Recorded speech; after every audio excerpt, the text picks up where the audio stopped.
Bom dia, irmãos. A graça e a paz de Cristo seja o árbitro em nossos corações. Nesta manhã abençoada que o Senhor nos concede, nós vamos meditar por alguns minutos no Salmo 16. Salmo 16.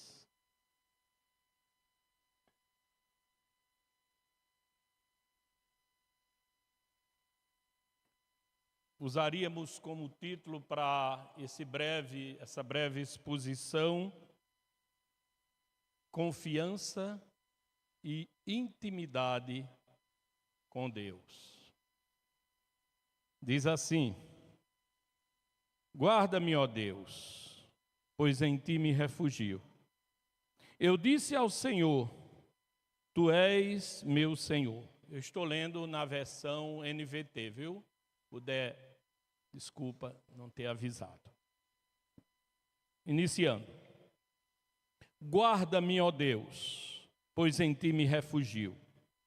Eu disse ao Senhor, tu és meu Senhor. Tudo que tenho de bom vem de ti. Os que são fiéis aqui na terra são os verdadeiros heróis. Tenho prazer na companhia deles. Muitas são as aflições dos que correm atrás de outros deuses. Não participarei de seus sacrifícios de sangue, nem invocarei o nome deles. Somente tu, Senhor, és minha herança, meu cálice de bênção. Tu guardas tudo o que possuo. A terra que me deste é agradável. Que herança maravilhosa! Sei que o Senhor está sempre comigo. Não serei abalado, pois Ele está à minha direita. Não é de admirar que meu coração esteja alegre e eu exulte. Meu corpo repousa em segurança, pois tu não deixarás minha alma entre os mortos, nem permitirás que teu santo apodreça no túmulo. Tu me mostrarás o caminho da vida e me darás a alegria da tua presença e o prazer de viver contigo para sempre. Amém.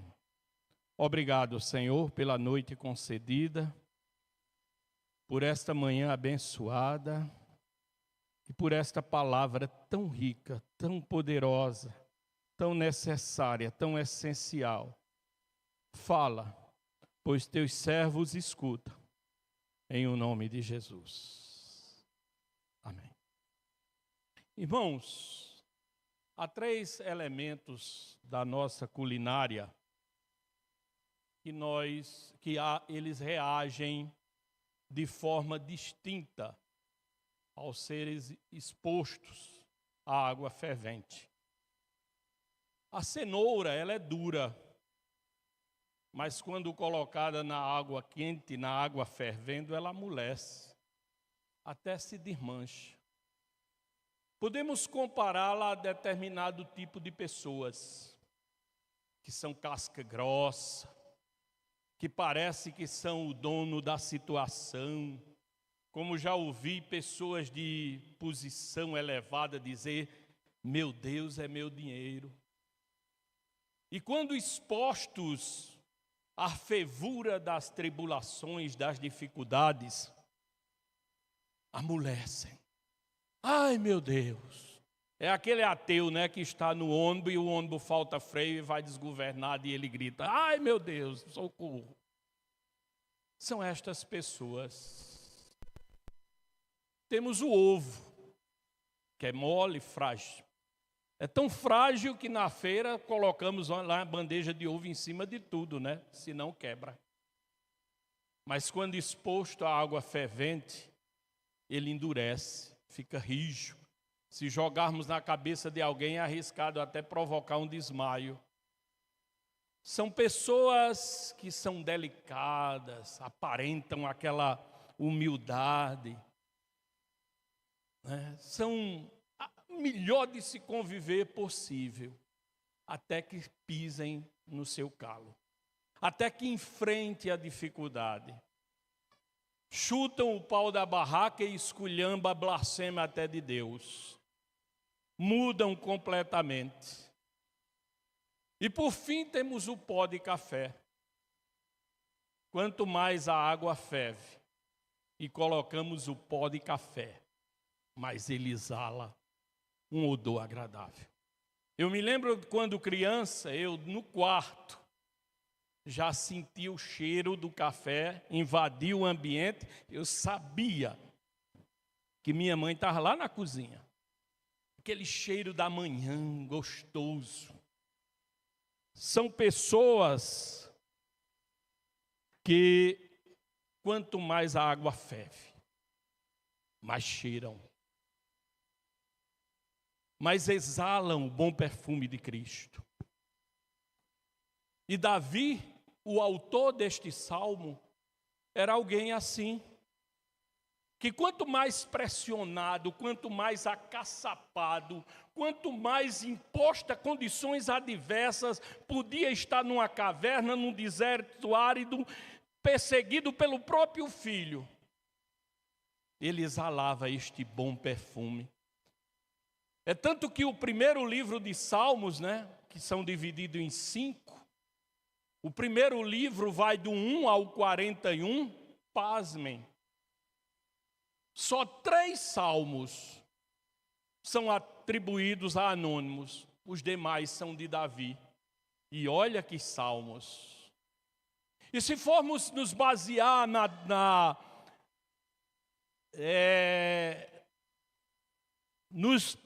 o hábito dos judeus, eles consideram que o Salmo 10 é uma continuação do 9. Então o Salmo 9 é de Davi. Então só fica 2 salmos fora do compêndio deste poeta, mavioso poeta, que como pó de café na água quente, exalava este perfume, que através de milênios, quantas pessoas que não têm se debruçado em algum salmo de Davi, porque são praticamente 73 ao todo, em todos os livros de salmos. Quantas lágrimas, quantas transformações, quantos consolos, quantas esperanças restauradas em estadistas, reis, imperadores, pessoas simples, pessoas que jamais saberemos que passou aqui na terra, mas que foram confortadas pelo cheiro deste café, logo nas primeiras horas da manhã. E é isto que nós vamos encontrar neste belíssimo Salmo 16. Confiança e intimidade com Deus. Vejamos, ele começa da seguinte forma: guarda-me, ó Deus, pois em ti me refugio.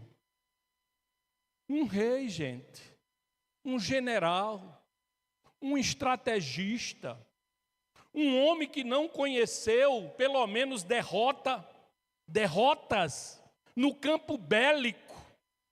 Teve derrotas em outras áreas da vida, fragorosas, mas no campo militar, na estratégia, esse homem foi quase que ímpar. É tanto que nos seus dias, durante os seus 40 anos de administração como rei daquela nação, foi o período que mais se estenderam os limites de Israel. A bandeira do país hoje tem aquelas 2 faixas, porque quer dizer do rio ao mar. Foi exatamente no tempo dele, em que as fronteiras daquela nação iam do rio ao mar, do Mar Vermelho ao rio Eufrates. E sua estrela que estampa como símbolo a bandeira do Estado judeu. Mas, no entanto, com todo o poder, com toda a habilidade, com toda a liderança que ele tinha, pois conseguiu unir as 12 tribos num só povo, ele recorre a quem para que o guarde? Aos seus 300 que atravessam o fronte inimigo e vai buscar água nas cisternas de Belém para descedentar a sua sede? Não. A sua habilidade, a sua capacidade militar, ao seu poder, o seu cetro? Não. Ele recorre a Deus: guarda-me, ó Deus, porque o meu poder político, o meu poder financeiro, a minha habilidade, a minha influência, a minha liderança, isso não significa nada diante das agruras que a vida impõe.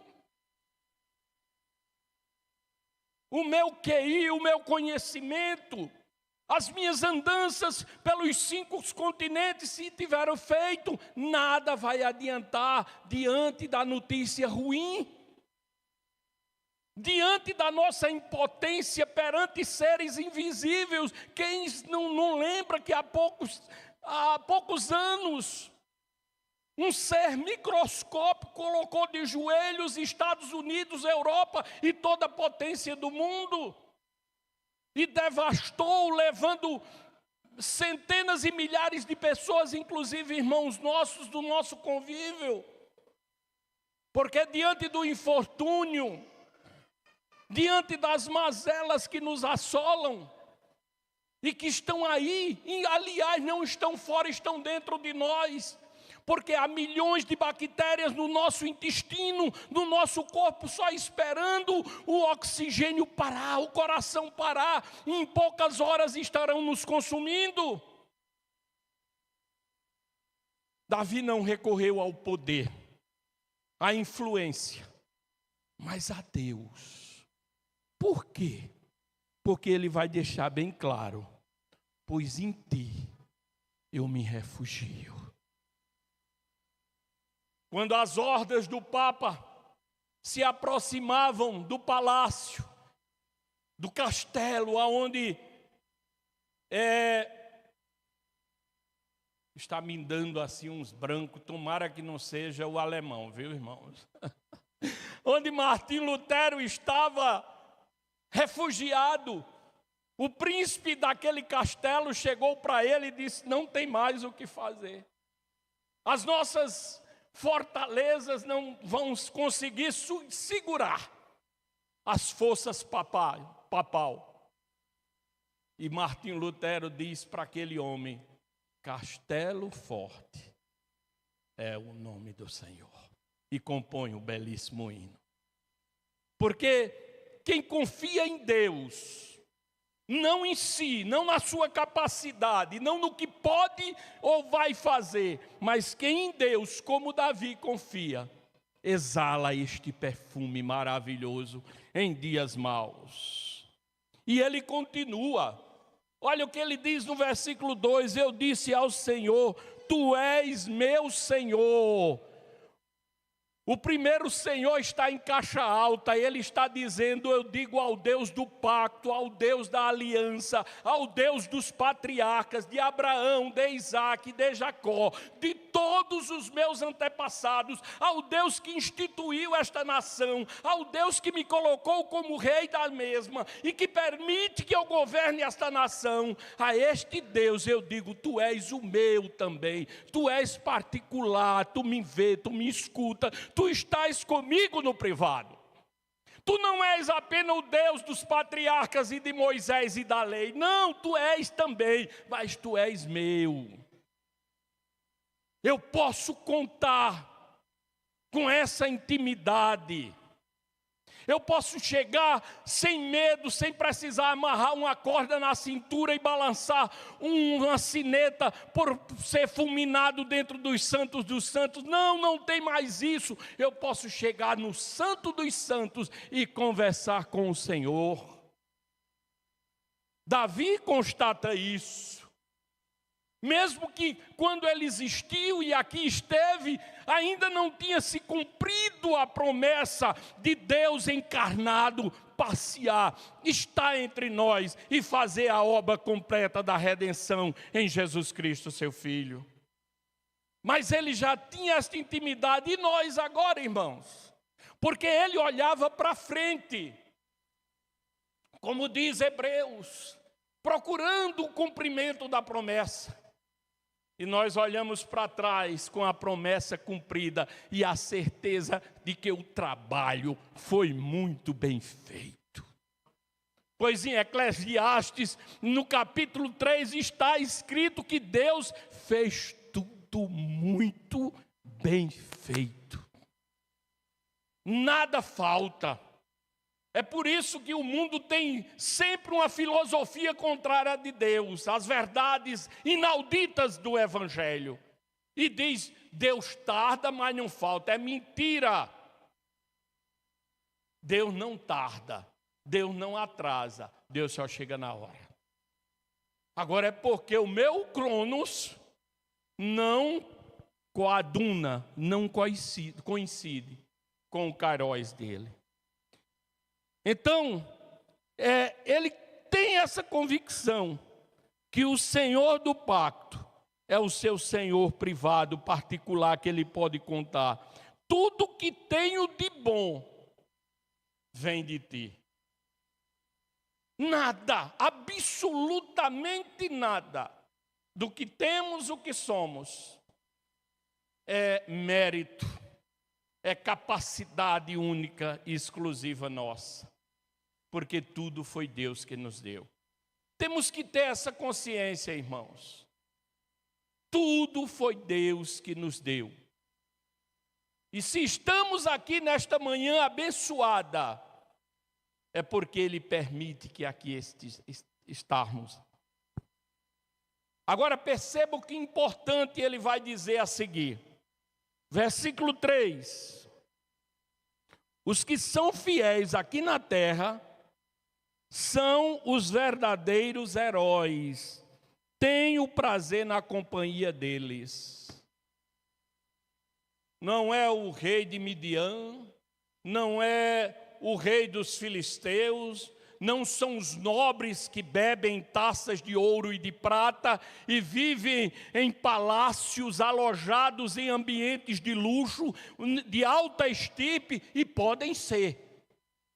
Mas os meus heróis, os que me chamam a atenção, os que eu procuro me espelhar por eles, não são os que estão na crista da onda, não são os pop star, não são os da Marvel, da DC Comics ou outra coisa do tipo. Não! Os meus heróis são aqueles que andam nos teus caminhos. São aqueles que fazem a tua vontade. Pode ser eles professores universitários, podem ser um humilde e simples agricultor.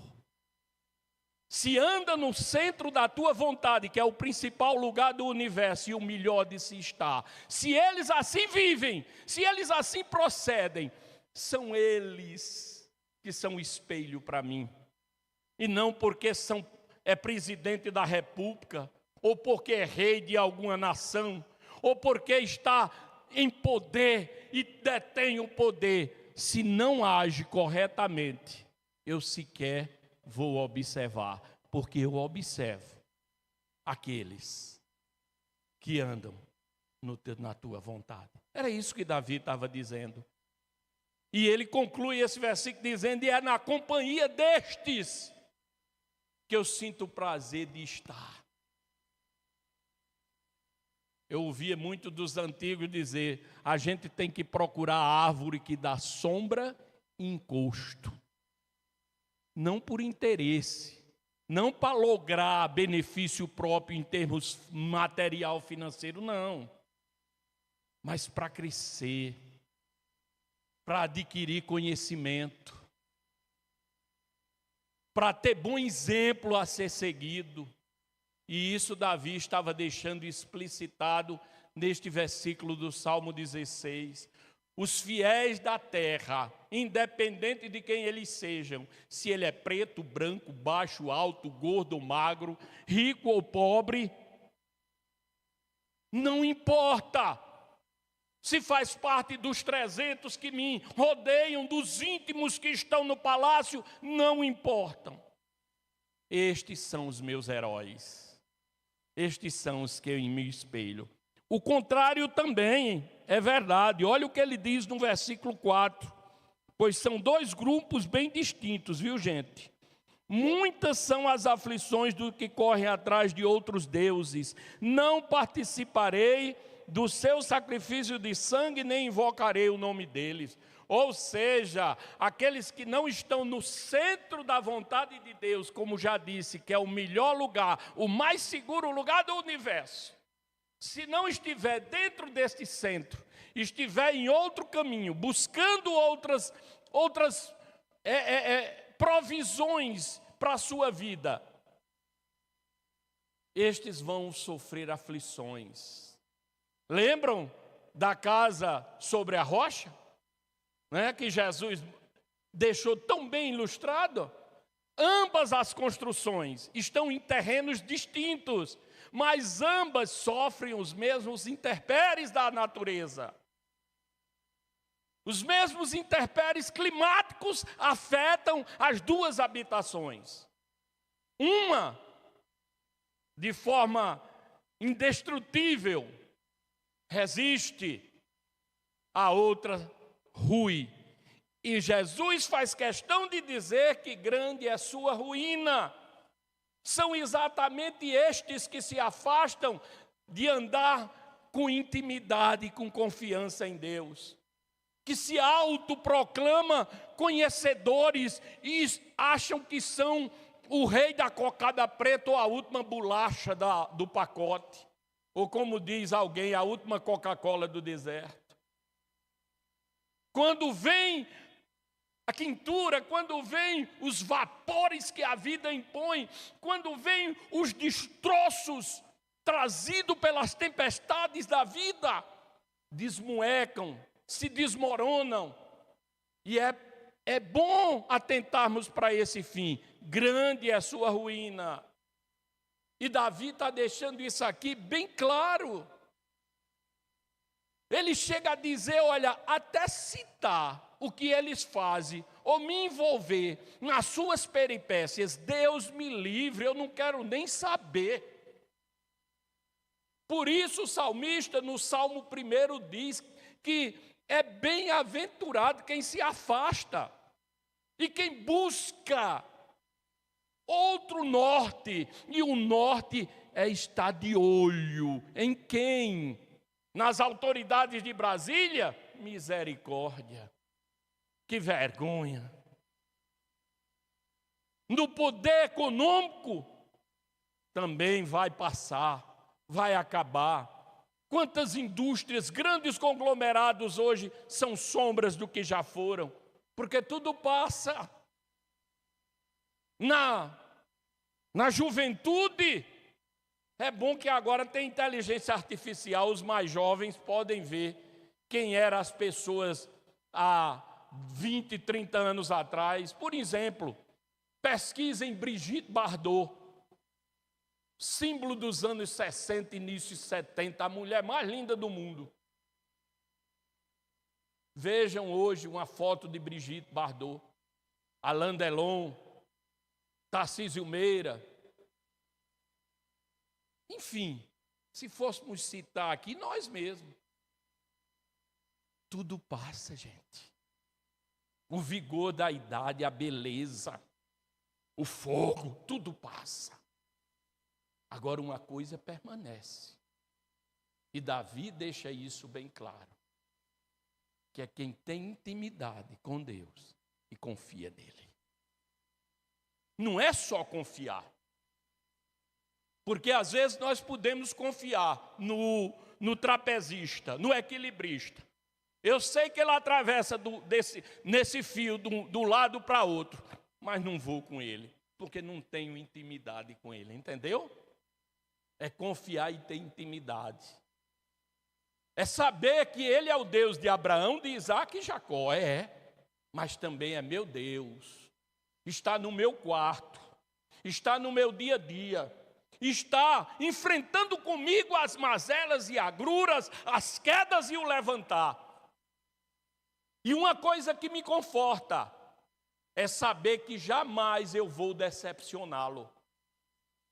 Eu decepciono você que não conhece meu coração, que vê minha performance, mas não sabe do meu interior. Aí você vai se decepcionar. Não é possível, fulano. Mas Deus conhece o meu coração. Tudo que eu fiz ou vou fazer, Ele já sabe. Por isso jamais eu pego ele de surpresa e jamais o decepciono. E se ele me aceita, sabendo de tudo que eu vou cometer, é porque esse amor é incalculável, é imensurável, é inegociável. Daí quem se afasta deste amor, reconhece Davi, vai sofrer muitas aflições. Irmão, e nós não sofremos, como a casa da rocha foi soprada vento sobre ela, os rios transbordaram sobre ela, mas ela não cai. Ou seja, quanto mais o café ferve, mais o cheiro exala dentro do recinto. E ele continua, versículo 5: somente tu, Senhor, és minha herança, meu cálice de bênção, tu guarda tudo o que possuo. Versículo 6, a terra que me deste é agradável, que herança maravilhosa. Isso ele está falando dentro do contexto que ainda era muito presente nos dias de Davi, da divisão que foi feita por Josué, né? Em que cada uma daquelas tribos recebeu uma região da terra que tomou posse, que foi promessa de Deus.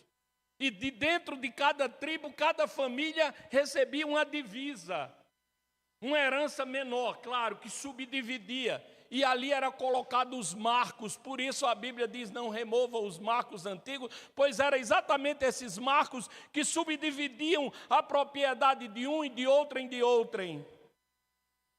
Davi falando dentro desse contexto, dentro dessa situação de herança, de terra dividida, ele chega a uma conclusão, diz, a melhor herança, a melhor quinhão de terra, foi a que eu recebi do Senhor.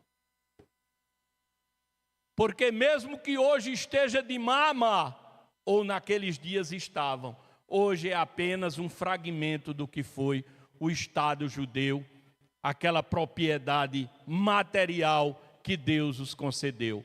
Não por culpa de Deus, mas por falha deles próprios.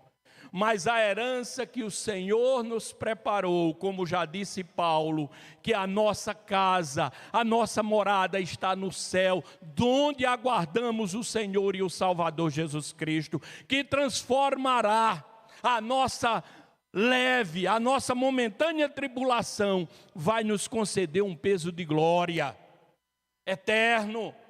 Porque a casa daqui cai, a casa daqui ela se deteriora, a casa daqui fica para os herdeiros às vezes brigar por ela, mas a lá do céu é eterna, e Jesus disse, eu vou preparar um lugar, e se eu for, eu voltarei outra vez, para que onde vocês estejam, onde eu esteja, vocês estejam também. Há uma tradução que não diz lugar, diz aposento. Essa eu acho melhor. Porque lugar é muito genérico, é muito amplo. Às vezes fica vazio um lugar, mas um aposento é a intimidade, é um lugar mais aconchegante, é um lugar do descanso, e é exatamente isso que Jesus fez quando subiu o assunto ao céu, ressurreto, glorioso, foi preparar este aposento. E Davi está dizendo aqui, olha, todo mundo recebeu terra, menos os levitas, claro, porque a herança deles foi o trato da obra de Deus, o manuseio do santuário e consequentemente do templo. Mas se a minha herança foi a melhor, é a melhor, porque esta terra não será invadida, não será tomada, ela é eterna. Amém? Versículo 7 e o 8. Louvarei o Senhor que me guia, mesmo à noite meu coração me ensina. Sei que o Senhor está sempre comigo, não serei abalado, pois Ele está à minha direita. Olha que registro fantástico. Olha o que é que ele está pontuando aqui. Ele está deixando claro que até a noite. Então isso é intimidade, né, gente? Porque amigos, família, parentes de segundo, terceiro grau, a gente convive durante o dia, à noite cada um no seu quadrado. Só fica do nosso lado os mais íntimos, né? Principalmente no recôndito, na cama. E Davi está falando desse contexto aqui. Lá no meu quarto, à noite, quando ninguém está vendo, quando ninguém sabe, apenas um travesseiro incólume, sem vida. É onde as lágrimas molham, é onde os gemidos são sussurrados. Neste ambiente, o Senhor está comigo e me ensina. Olha que coisa maravilhosa. Isso é pedagógico. Isso não está sendo para me destruir. Isso não está sendo para me jogar no calabouço, no cadafalso, num lugar de tormenta, só por, como dizem alguns ateus, porque esse Deus é sádico. Não, esse Deus me ama e Ele está me tratando. E durante a madrugada, enquanto meu cérebro repousa, Ele está me ensinando. Ele está me instruindo. E Ele diz, no versículo 8, que sei que o Senhor sempre está comigo, não serei abalado, pois Ele está à minha direita. Posição de justiça, à direita, lugar forte, mão forte. Não que eu estou segurando Ele, mas Ele está me segurando. E isso não é por um dia, nem dois. Que eu sempre digo, quando a gente recebe parente em casa, a primeira semana, os primeiros dias é festa, é riso. Mas se passar um mês, dois, a cara já muda de quem está hospedando. É natural, porque somos mutáveis. E tudo na vida, gente, tudo, absolutamente tudo, nós nos habituamos. Passa aquele primeiro momento de prazer, que as pessoas confundem prazer com alegria, com felicidade. Prazer existe e traz a adrenalina, o coração palpita, a gente fica eufórico, mas é passageiro. É aquele momento que se compra um carro novo, é que se adquire uma casa, é que se vê o nome na aprovação de um concurso, do Enem, enfim, tem aquela euforia, mas depois aquilo vira rotina.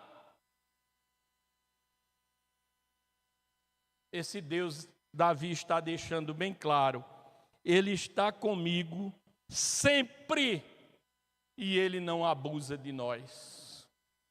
Ele não se acostuma conosco e muito menos nós com a presença dEle. Pois sempre queremos mais, pois sua misericórdia, ela se renova a cada dia. Por isso é gostoso. Por isso Jesus diz, bem-aventurado são os pobres de espírito. Não são apenas quem mora em palafitas, na periferia humilde. Não, alguém pensa que é isso e deturpou a palavra de Jesus. Jesus está dizendo, bem-aventurado é aquele que olha para si e diz, eu sou um miserável. Eu não tenho nada para oferecer a Deus. Eu posso ter tudo para oferecer a meu semelhante. Eu posso ser superior em poder, em posição a meu semelhante, mas a Deus eu sou pobre, coitado, e com isso chora sua miserabilidade, sua fraqueza, seu status quo de coisa efêmera.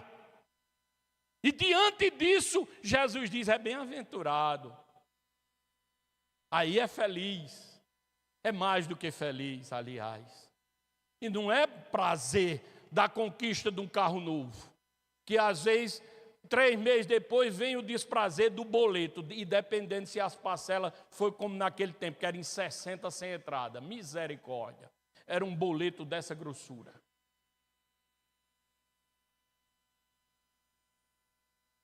Somos tão efêmeros, gente. Eu já disse aqui em outro momento. Eu acho que a pessoa mais pesada que tem aqui dentro do ambiente, não é possível, não passa de 2 dígitos.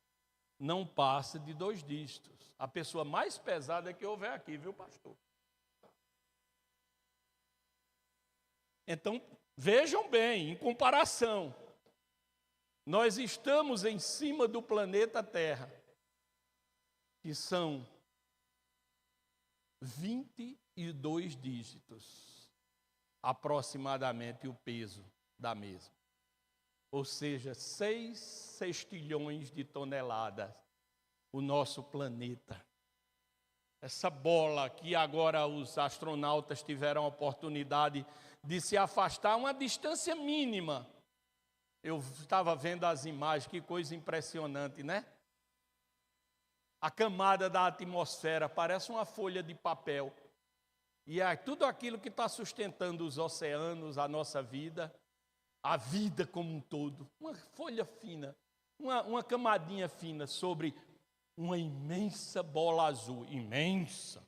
Mas quando se afasta dela, vira, como dissemos aqui, e como disse Carl Sagan, um pálido ponto azul, suspenso na escuridão do infinito. Quem somos nós? Por isso é preciso termos Ele sempre, sempre, sempre conosco. Porque senão estaremos perdidos, como Davi declara no versículo 4. Agora olha o ápice. Esse homem de Deus, esse café cheirando na água quente, compôs alguns salmos que são denominados salmos messiânicos. Porque mesmo há cerca de 1 milênio antes de Cristo, ele já era instrumento vivo. Não esses falsos profetas que declaram que entrega a chave, que prosperidade é a base da intimidade com Deus. Se assim fosse, a Arábia Saudita e os países dos Emirados eram os mais amigos de Deus. E até mesmo lá, o Oriente, o Japão e tudo mais. Porque surfam na riqueza. Neste salmo, ele também vai trazer uma pitada daquilo que ocorreria com o Supremo, o Senhor e Salvador de todos nós. Os versículos 9 e 10, olha o que diz. Não é de admirar que o meu coração esteja alegre e eu exulte. Meu corpo repousa em segurança. Olha o versículo 10. Pois tu não deixarás a minha alma entre os mortos, nem permitirás que o teu santo apodreça no túmulo. Pedro falou desse versículo. Davi não tratava dele próprio, porque o túmulo de Davi até hoje está lá em Israel. Quem teve a oportunidade de ir, vê que é um lugar guardado pelas forças armadas daquele país. É um lugar reverenciado por eles. E seus restos mortais jazem lá. Davi não falava de si próprio, mas daquele que a morte não seria capaz de segurá-lo. Aquele que quando caminhava com aqueles homens tristes, decepcionados, voltando daquilo que eles achavam que era a missão das suas vidas, voltando para um vilarejo triste, ele os acompanha, começa a falar com eles, não se identificam, no entanto estes homens declaram, quando ele falava, o nosso coração ardia. Porque quando ele abre a boca, é vida que surge. Pode estar há 4 dias em estado de decomposição, o cérebro liquefeito, saindo pelos orifícios da face, como estava Lázaro. Ao ouvir a voz dele, se juntam os nervos, o cérebro se reconstitui, o coração volta a bater, o sangue coalhado e podre volta a ser sangue vivo, vermelho vivo, porque ouviu a voz dele. Como era que o túmulo ia segurar esse ser, meu irmão? Como era que a morte iria conquistar a vitória sobre ele? E é aí onde mora a nossa vitória, é aí onde está o mapa da mina, é aí onde está a nossa esperança fixada. Paulo disse: se fôssemos esperar nele aqui neste mundo, nas conquistas mundanas, seríamos os mais miseráveis dos homens. Mas quando esperamos nele, pelo quinhão que ele nos preparou, além túmulo, temos uma certeza de que podemos enfrentar o que enfrentar. Venha o diagnóstico que vier. Venha a escassez que vier. Se levante o gigante que levantar-se. A vitória é nossa. Para o povão que massacrava Estevão, olhava e via apenas um moribundo, coitado, que estava prestes a morrer. No entanto, o moribundo se esvaindo em sangue, injustamente apedrejado e acusado, a Bíblia diz que elevava os olhos para o alto e via este ser maravilhoso, que a sepultura não reteve, que não foi decomposto pelas bactérias e germes, este ser maravilhoso, de pé, para receber aquele vitorioso servo, que estava fechando os olhos ali, naquela injúria, naquela injustiça, mas estava abrindo na glória eterna. E deixa eu lhe garantir uma coisa, que não é garantia minha, é garantia desta palavra, dele, que lá não terá mais dor, lá não terá mais células deformadas, matando pessoas.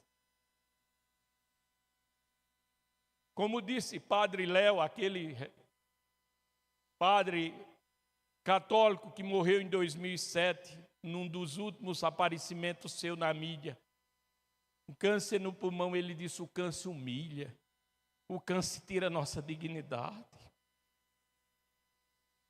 mas não tira a nossa salvação, mas não tira a nossa esperança. Sabe por quê?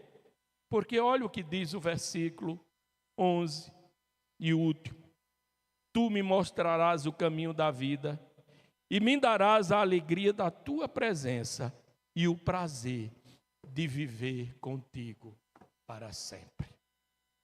Por isso Paulo disse: sei estar em fartura e sei passar necessidade. Sei estar no bem bom e sei estar no aperto. Tudo posso naquele que está comigo e me fortalece, pois ele para sempre cuidará de mim. Essa é a nossa perspectiva, essa é a nossa esperança, esse é o nosso cavalo de batalha enquanto aqui. Então, irmãos, como Davi, tenhamos confiança e intimidade, e assim sendo, sejamos comparados ao pó do café na água quente. Quanto mais ferve, mais cheira. A azeitona na prensa, quanto mais imprensa, mais sai o líquido precioso que tanto nós apreciamos na salada, no peixe, enfim, o azeite. Que Deus nos conceda um domingo nessa perspectiva, com essa confiança, e uma semana embasados na promessa dele, as promessas dele, que são muitas e infalíveis. Que Deus nos abençoe.